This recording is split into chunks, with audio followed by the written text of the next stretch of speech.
மகாராஷ்டிராவில் இனி பள்ளி வளாகங்களில் வடா பாவ், சமோசா போன்ற ஜங்க் ஃபுட் பண்டங்களை விற்க மாநில அரசு தடை விதித்துள்ளது.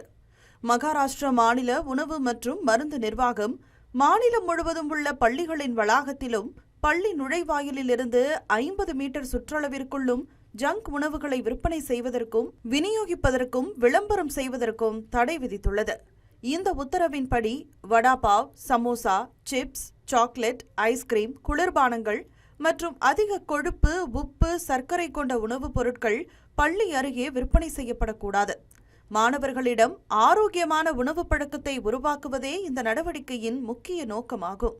இந்த விதிமுறைகளை அரசு உதவி பெறும் மற்றும் தனியார் பள்ளிகள் என அனைத்து கல்வி நிறுவனங்களும் கட்டாயம் பின்பற்ற வேண்டும்.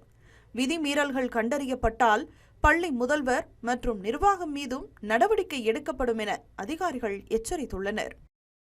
தமிழ் ஜனம் சேனலை சப்ஸ்கிரைப் பண்ணாம பார்த்துட்டு இருந்தீங்கன்னா மறக்காம சப்ஸ்கிரைப் பண்ணிடுங்க.